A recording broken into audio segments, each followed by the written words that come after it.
ลการปฏิบัติงานของศูนย์ปฏิบัติการช่วยเหลือผู้ประสบเหตุอุทกภัยวาตภัยและดินโคลนถล่มส่วนหน้าจังหวัดเชียงรายจากศูนย์บัญชาการเหตุการณ์อำเภอแม่สายจังหวัดเชียงรายประจำวันที่ 24 ตุลาคม 2567 ค่ะซึ่งเป็นประจำทุกวันนะคะที่เราจะมาพบเจอกันแบบนี้หลังจากมีการประชุมจากศูนย์บัญชาการ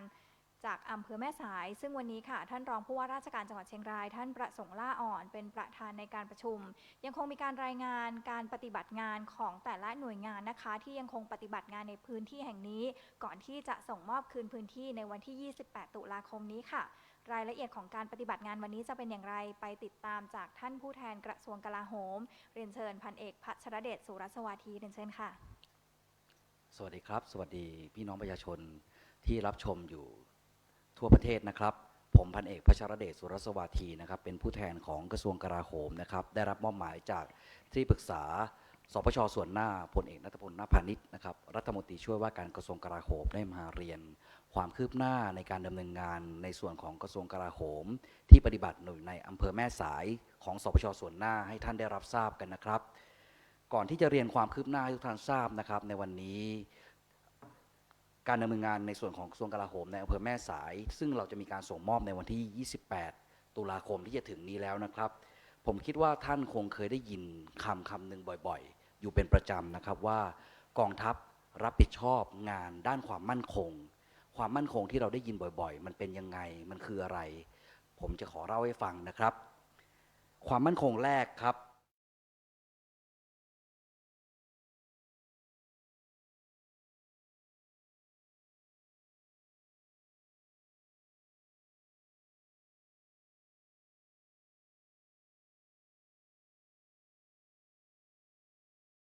พัฒนาเทคโนโลยีทางทหารครับ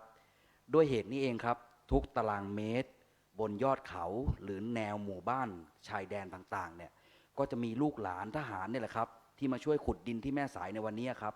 หลายๆส่วนครับต้องกลับไปเตรียมตัวเตรียมกำลังทำหน้าที่ในเรื่องนี้ครับความมั่นคงที่สองครับคือความมั่นคงภายในประเทศ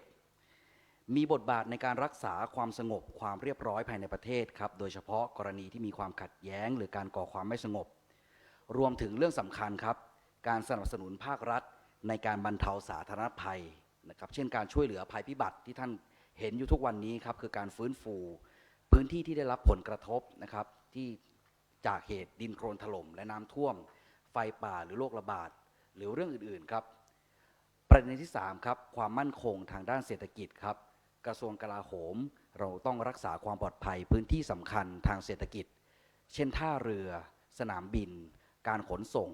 รวมถึงการคุ้มครองทรัพยากรทางธรรมชาติและแหล่งพลังงานของชาติไทยเราครับรวมถึงการพัฒนาเศรษฐกิจในพื้นที่ชายแดนก็มีส่วนเกี่ยวข้องครับเช่นการเสริมสร้างโครงสร้างพื้นฐานถนนสะพานระบบชลประทานครับเรื่องที่4ครับเป็นความมั่นคงทางสังคมบทบาทเกี่ยวกับการป้องกันและแก้ไขปัญหาด้านยาเสพติดอาชญากรรมและก็ปัญหาสังคมอื่นๆครับรวมถึงสนับสนุนโครงการที่ช่วยเหลือประชาชนที่ยากจนหรือได้รับความเดือดร้อนเกี่ยวกับการเสริมสร้างความรู้ทางการเกษตรและก็การพัฒนาชุมชนด้วยครับซึ่งนี่เป็นแค่ส่วนหนึ่งของความมั่นคงที่กองทัพหรือกลาโหมรับผิดชอบครับซึ่งร่วมกันกับทำงานกับหน่วยงานภาครัฐอื่นๆด้วยครับสรุปแล้วทุกๆงานที่ผมได้กล่าวมาเรียนพี่น้องประชาชนเนี่ยเป็นงานสำคัญที่เราจะต้องรับผิดชอบที่ทำให้ชาติไทยเป็นไทยจนถึงทุกวันนี้ครับขอให้พ่อแม่พี่น้องประชาชนทุกท่านนะครับถึงแม้ว่าวันนี้ทหารจะเตรียมกลับไปสู่ที่ตั้งปกติกลับไปแล้วก็ตามครับแต่เรายังมีการประสานงานการติดต่ออย่างใกล้ชิดกับกระทรวงทบวงกรมที่เกี่ยวข้องในงานรับผิดชอบงานด้านบรรเทาสาธารณภัยครับทหารทุกนายที่มาปฏิบัติหน้าที่ในอำเภอแม่สายเราก็รู้สึกเหมือนเป็นลูกหลาน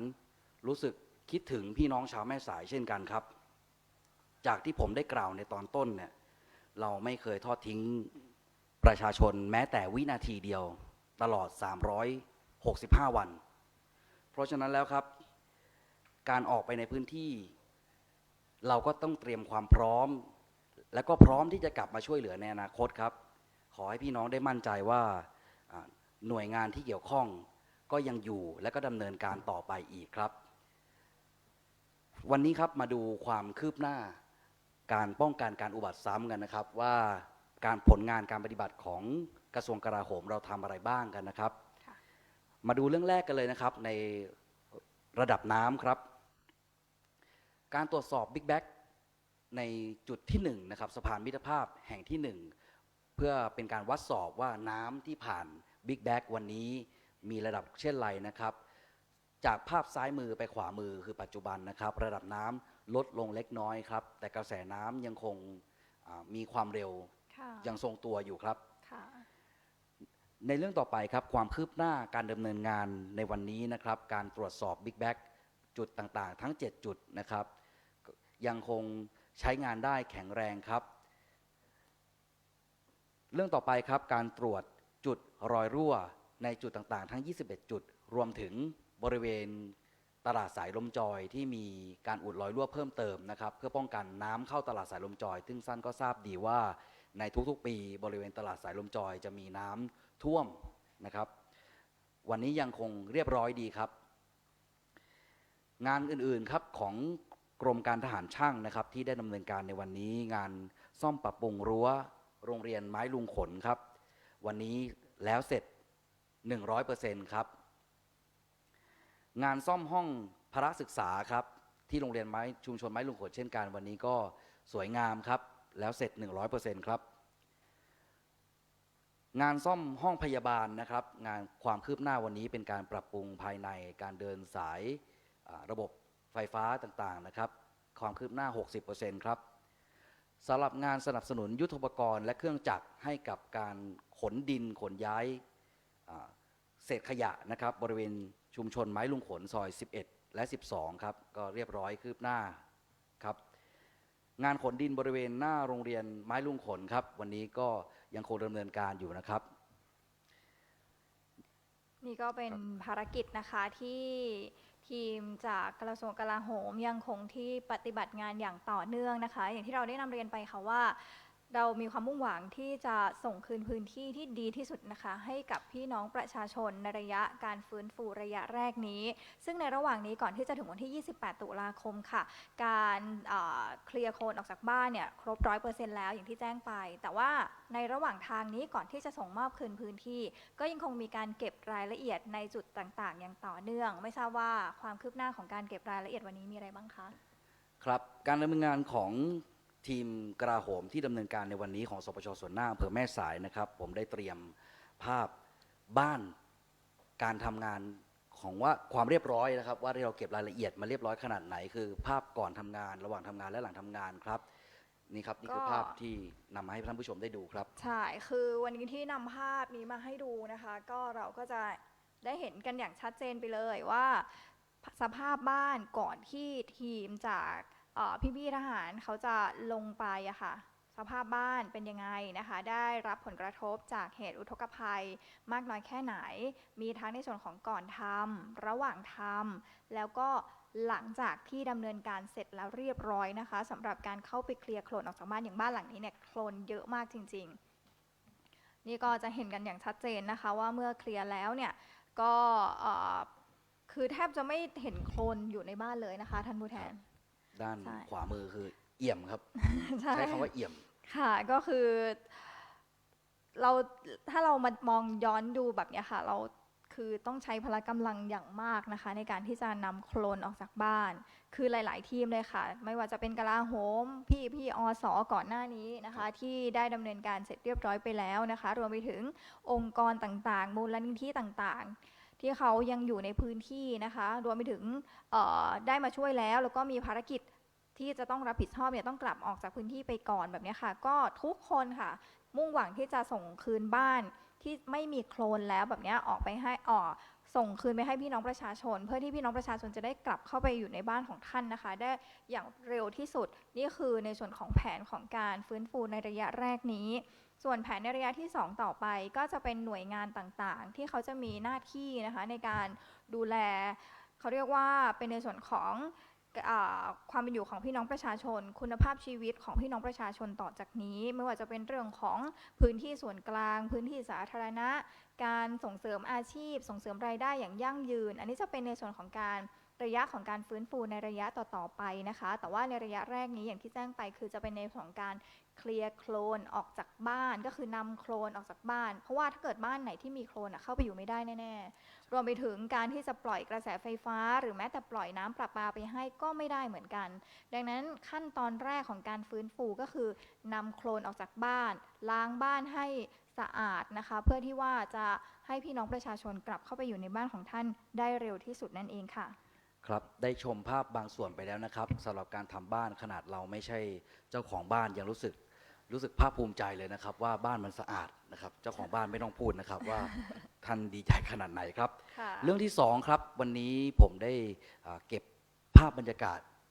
การทำงานพื้นที่ส่วนรวมครับที่เราได้กล่าวว่าเราทำถนนกันบริเวณวันนี้เป็นภาพบรรยากาศบริเวณตลาดสายลมจอยที่พี่ๆทหารเรือครับได้ร่วมกับภาคจิตอาสาพี่น้องชุมชนชาวแม่สายแล้วก็จากภายนอกนะครับมาร่วมทำความสะอาดบริเวณตลาดสายลมจอยครับเราไปชมภาพบรรยากาศกันค่ะวันนี้นะคะถือเป็นวัน Big Cleaning Day ค่ะของชาวชุมชนตลาดสายลมจอยนะคะเป็นการประสานแรงประสานใจกันค่ะระหว่างภาครัฐนะคะจิตอาสาแล้วก็ชาวบ้านชาวชุมชนที่แม่สายนี่แหละค่ะร่วมแรงแข่งขันคนละไม้คนละมือค่ะช่วยกันทำความสะอาดนะคะกวาดล้างนะคะโอ้โหดูสิคะมากันจากหลากหลายที่เลยนะคะแบกอุปกรณ์กันมาทั้งนั้นเลยก่อนจะเริ่มงานก่อนนี้เลยค่ะถ่ายรูปกันเป็นที่ระลึกสักหน่อยนะคะแม่เห็นแล้วก็ปลื้มจิตปลื้มใจนะคะเรียกว่าเป็นการประสานแรงประสานใจเพื่อชาวแม่สายจริงๆค่ะนี่แหละค่ะก็ได้รดน้ำจากปอพนะคะเอามาสนับสนุนในการฉีดล้างทำความสะอาดถนนนะคะแล้วก็บ้านเรือนต่างๆที่อยู่ข้างๆนะคะดูสิคะนี่ก็เป็นน้องๆจากกระจกเงานะคะที่มาช่วยกันในการวางแผนนะคะแล้วก็ช่วยกันทำความสะอาด Big Cleaning นะคะให้กับชุมชนตลาดสายลมจอยนะคะโอ้โหดูสิคะร่วมแรงแข่งขันจริงๆเลยละค่ะต้องบอกเลยว่าอายุเป็นเพียงตัวเลขจริงๆนะคะอะไรก็ไม่เท่ากับน้ำใจคนไทยค่ะดูสิคะคุณตานะคะต่อให้จะอายุอานามมากขนาดไหนแต่ใจแกสู้ค่ะออกมาช่วยกันกวาดล้างนะคะช่วยเหลือชาวชุมชนตลาดสายลมจอยค่ะและบรรดาพ่อค้าแม่ค้าก็ไม่ได้นิ่งนอนใจออกมาช่วยกันทำความสะอาดเพื่อให้ชุมชนตลาดสายลมจอยนั้นนะคะกลับมาเป็นปกติกลับมาคึกคักกลับมาเป็นแหล่งเศรษฐกิจของชาวแม่สายกันอีกครั้งหนึ่งค่ะ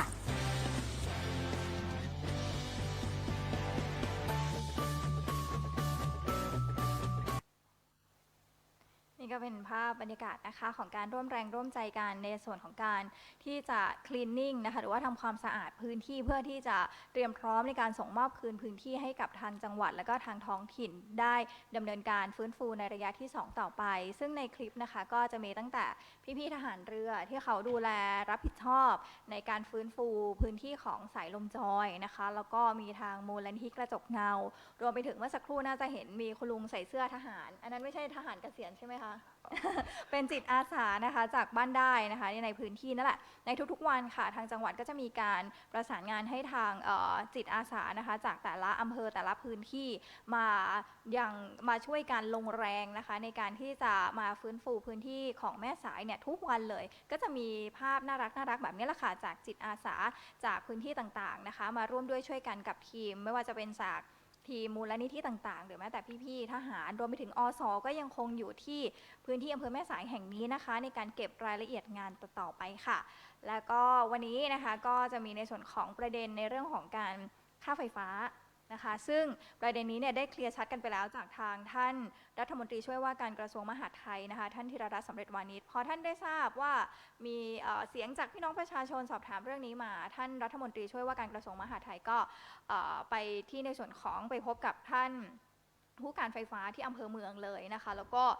ในส่วนของที่แม่สายเองนะคะท่านก็สั่งการมาเลยให้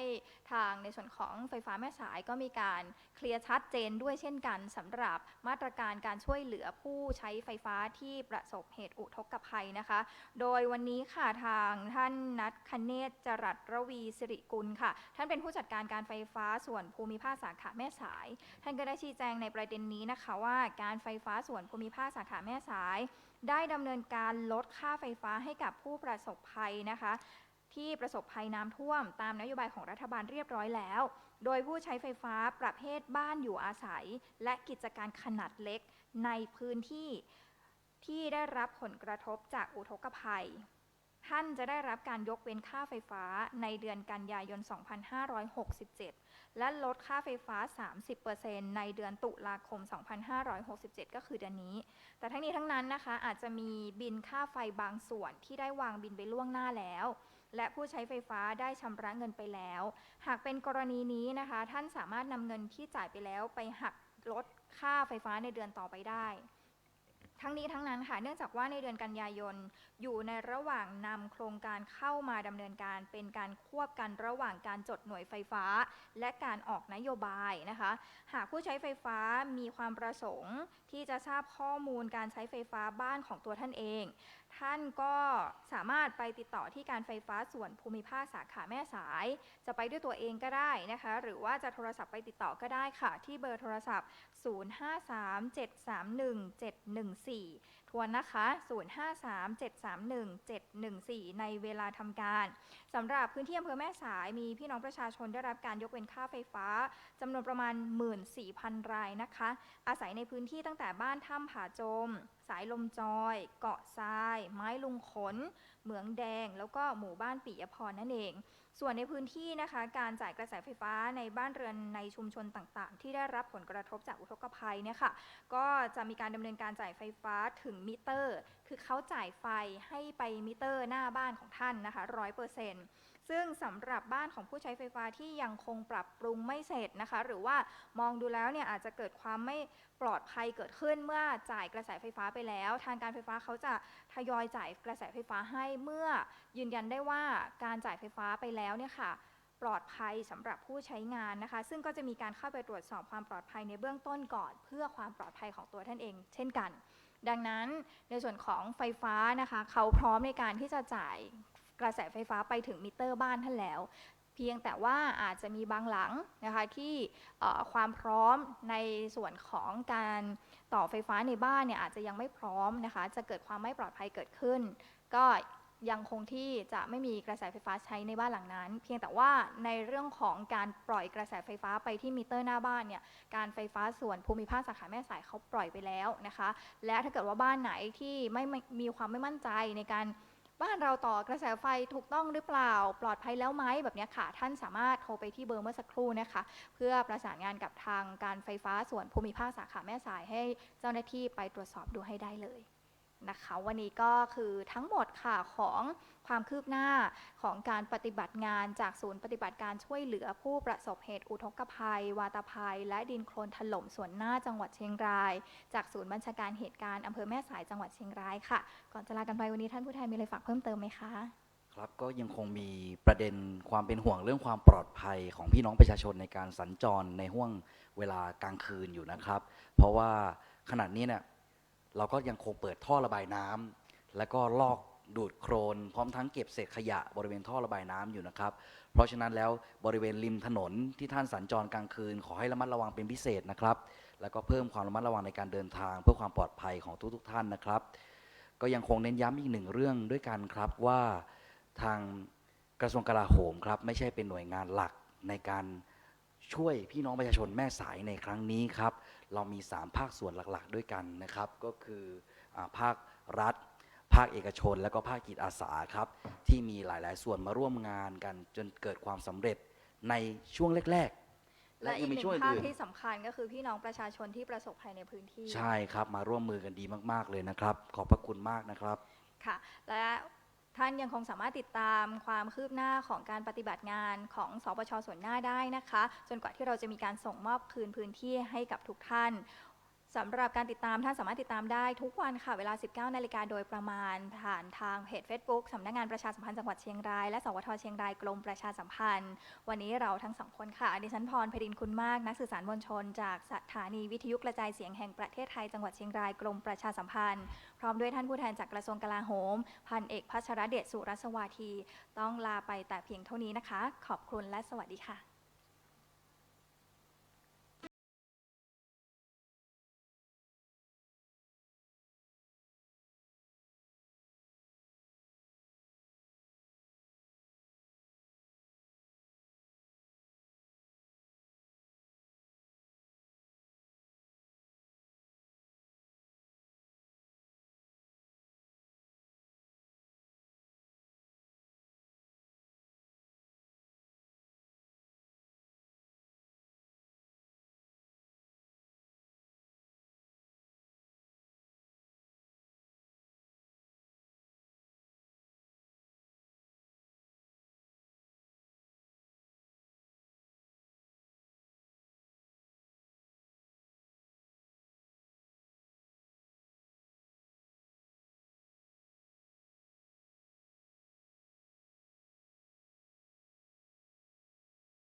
อบคุณพี่ๆทหารและก็หน่วยงานทุกหน่วยงานครับ ที่มาช่วยเบาแรงในบ้านผม แล้วก็ชาวบ้านทุกๆหลังคาจากหนักก็เป็นเบา โอ้เป็นบุญกิชินเด้ออยู่ดำด้วยจับตุกหายเข็นใจมันยายเน้อน้องเอ้ยอยู่ดีมีสุขนะ